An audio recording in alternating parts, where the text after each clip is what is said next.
Poucos conhecem a verdadeira história por trás da queda de Lúcifer.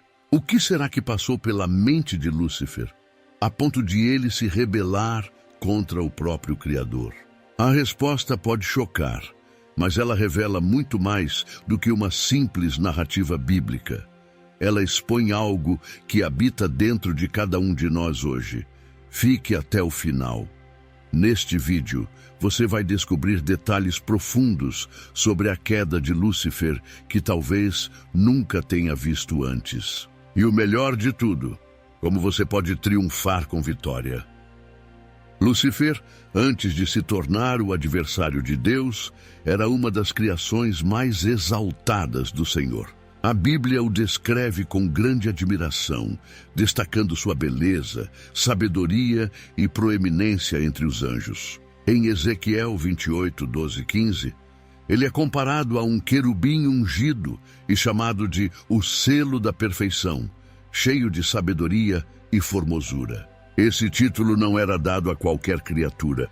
Lúcifer, cujo nome significa portador de luz, habitava nos céus mais elevados, próximo ao trono de Deus, um reflexo de sua grande responsabilidade e confiança que lhe foram dadas. Os detalhes sobre sua aparência são surpreendentes. Ele é descrito com pedras preciosas, adornando seu ser, incluindo esmeraldas, topázios e diamantes, o que indica seu esplendor e a forma como Deus o criou para refletir a própria glória divina. Ele não era apenas belo, mas também perfeito em suas ações, sem mancha ou culpa, até que algo começou a mudar dentro dele. Sua posição no céu não era ordinária. Ele estava à frente de muitos anjos, o que implicava autoridade, status e um relacionamento direto com Deus. Lúcifer foi criado para adorar, governar e proteger a santidade dos céus. Mas seu papel também envolvia conduzir a adoração de outros seres celestiais ao Senhor. A sua proximidade com o Altíssimo dava a ele uma perspectiva única da glória divina, o que, ao invés de promover maior devoção, despertou algo sombrio em seu coração. Esse estado elevado de privilégio foi o ponto de partida para uma das histórias mais dramáticas e profundas de toda a narrativa bíblica. Lúcifer, mesmo sendo uma das criações mais gloriosas de Deus, permitiu que o orgulho envenenasse seu coração. O profeta Isaías, em 14, 12 e 15, narra como ele almejou ser semelhante ao próprio Criador, dizendo em seu coração: "Subirei ao céu, acima das estrelas de Deus, exaltarei o meu trono, serei semelhante ao Altíssimo." Essa ambição desmedida, esse desejo de ocupar o lugar de Deus, foi o primeiro passo para sua ruína. Lúcifer, movido pela arrogância, acreditou que poderia tomar o trono de Deus, que sua sabedoria e beleza o tornavam digno de mais do que o papel que lhe havia sido dado. O pecado do orgulho foi, sem dúvida, o mais grave de sua rebelião. Lúcifer não se contentou com ser um servo de Deus. Ele desejou ser adorado, desejou poder absoluto. Ezequiel 28:17 detalha essa queda, afirmando que seu coração se exaltou por causa de sua beleza e que sua sabedoria foi corrompida por causa de seu esplendor. O orgulho cegou sua percepção da realidade, levando-o a esquecer que ele era apenas uma criatura e não o Criador. Essa distorção da verdade, essa rebelião interna, culminou em um desejo de derrubar o próprio Deus. A rebelião não ficou restrita ao coração de Lúcifer.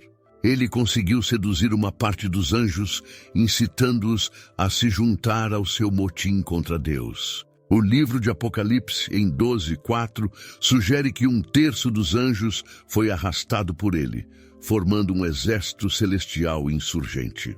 Esse levante contra o Criador não foi apenas uma tentativa de usurpação de poder, mas uma negação completa da ordem estabelecida por Deus. O orgulho de Lúcifer o conduziu à autossuficiência e, por fim, à insubordinação completa contra o Senhor dos Exércitos. A rebelião de Lúcifer foi severamente punida. A Bíblia narra o momento em que ele, junto com seus anjos, é expulso do céu.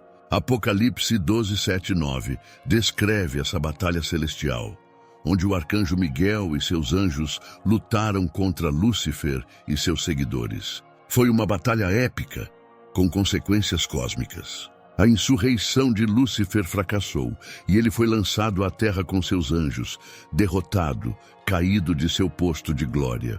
Isaías 14:12 captura a profundidade dessa queda.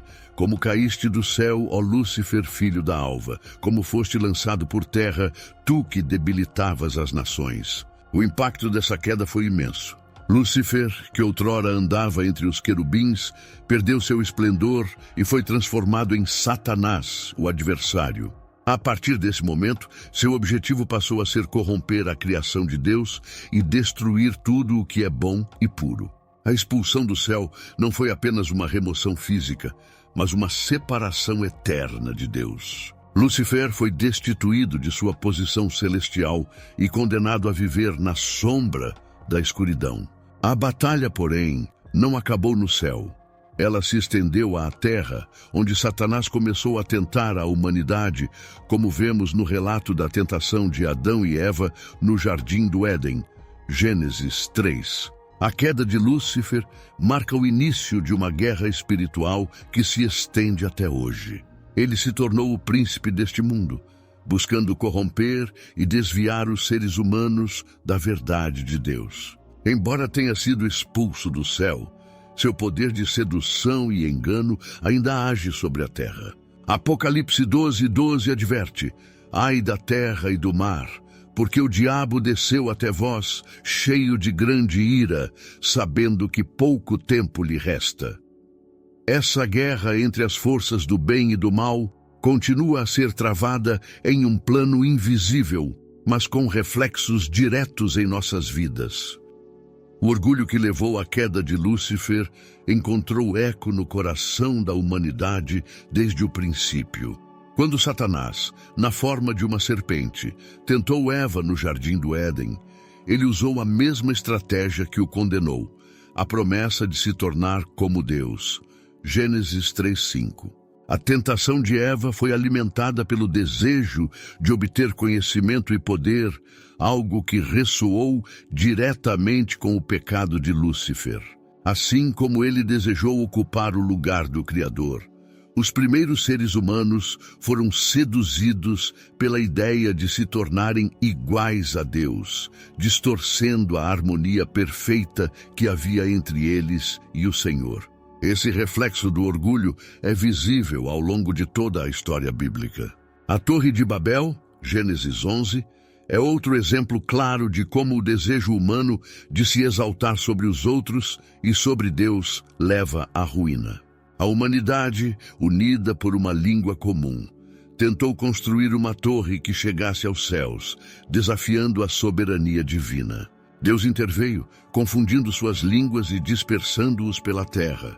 O orgulho, assim como aconteceu com Lúcifer, levou à destruição dos planos humanos, mostrando que a tentativa de se colocar no lugar de Deus traz sempre severas consequências. Hoje, o orgulho continua a ser um dos maiores obstáculos espirituais para a humanidade. Ele se manifesta em diversas formas, na busca incessante por poder, no desejo de controlar os outros e até na recusa em reconhecer a necessidade de Deus em nossas vidas. Assim como Lúcifer acreditou ser autossuficiente, muitas pessoas hoje vivem como se não precisassem do Criador, confiando apenas em suas próprias capacidades. Esse distanciamento espiritual causado pelo orgulho continua a ser uma das principais armas de Satanás para afastar a humanidade de seu verdadeiro propósito. Desde a queda de Lúcifer, a batalha entre o bem e o mal continua, agora refletida na vida de cada ser humano. A Bíblia é clara ao nos mostrar que essa guerra espiritual é invisível, mas constante. Em Efésios 6:12, Paulo nos alerta de que não lutamos contra carne e sangue, mas contra os principados, contra as potestades, contra os príncipes das trevas deste século. Essa batalha não se dá em campos físicos, mas nas profundezas do nosso coração e mente, onde Satanás tenta plantar dúvidas, orgulho e todo tipo de pecado que nos afasta de Deus. Essa guerra espiritual pode ser percebida em vários momentos do nosso cotidiano. Quando nos deparamos com sentimentos de inveja, ira, ou quando somos tentados a agir de forma egoísta, muitas vezes é uma manifestação dessa luta interna. Satanás utiliza as fraquezas humanas para nos afastar de Deus, assim como fez com Adão e Eva, e da mesma forma que ele usou o orgulho para causar sua própria queda, ele tenta enraizar esse mesmo pecado em nós. A cada dia, enfrentamos decisões que podem nos levar para mais perto ou mais longe do Senhor. Para enfrentar essa batalha, a Bíblia nos orienta a vestir a armadura de Deus. Efésios 6, 13, 17. Isso envolve uma série de práticas espirituais, como a oração, a leitura da palavra e a busca pela justiça e verdade. Assim como um soldado se prepara para a guerra, os cristãos precisam estar atentos às armadilhas do inimigo. Satanás é astuto, mas Deus nos deu as ferramentas necessárias para resistir. Um exemplo prático seria o hábito diário da meditação bíblica. Ao começar o dia com a palavra de Deus, fortalecemos nossa mente e coração, nos tornando menos suscetíveis às artimanhas do inimigo. O orgulho, que foi a causa da queda de Lúcifer, continua sendo um dos pecados mais sutis e devastadores em nossa sociedade. No mundo contemporâneo, ele aparece sob várias formas. A busca desenfreada por reconhecimento, o desejo de ser o melhor em tudo e a recusa em aceitar que dependemos de Deus. Redes sociais, por exemplo, muitas vezes alimentam essa necessidade de exaltação pessoal, criando uma cultura onde as aparências e o sucesso superficial são mais valorizados do que a humildade. O orgulho, mesmo em pequenas doses, pode afastar as pessoas de Deus, fazendo-as acreditar que tudo depende apenas delas. A Bíblia nos oferece vários exemplos de como podemos vencer o orgulho, começando pela prática da humildade. Em Filipenses 2:3, somos aconselhados: nada façais por contenda ou por vanglória, mas por humildade. Cada um considere os outros superiores a si mesmo. A humildade não significa pensar menos de si, mas pensar menos em si. Um exemplo prático de como aplicar isso é começar a servir os outros, seja através de atos de bondade ou investindo tempo para ajudar quem está ao nosso redor. Servir os outros com um coração puro combate diretamente o espírito de exaltação que o orgulho traz. Outra forma de vencer o orgulho é reconhecer diariamente nossa dependência de Deus. Em Tiago 4:6, lemos que Deus resiste aos soberbos, mas dá graça aos humildes. Isso significa que precisamos constantemente nos lembrar de que nossas habilidades e conquistas são dádivas de Deus, e não frutos apenas de nosso esforço. Uma prática simples para aplicar esse princípio é começar o dia em oração, reconhecendo que sem a orientação e a bênção de Deus somos limitados. Essa postura de dependência é o oposto do orgulho e nos aproxima de Deus, enquanto nos afasta das armadilhas espirituais e investidas de Lúcifer. Agora fica a pergunta: o que o orgulho está fazendo na sua vida? Talvez o orgulho esteja te afastando de Deus sem que você sequer perceba. Essa batalha espiritual não é uma lenda antiga. Ela acontece todos os dias dentro de você. Tome as rédeas dessa batalha e use as armas de Deus com fé e coragem. A escolha é sua e a guerra continua. Mas saiba que a vitória começa quando você decide abrir mão do orgulho e buscar o que realmente importa. Se esse conteúdo te fez refletir, não se esqueça de se inscrever no canal, deixar o seu like e ativar as notificações para continuar recebendo mais ensinamentos transformadores.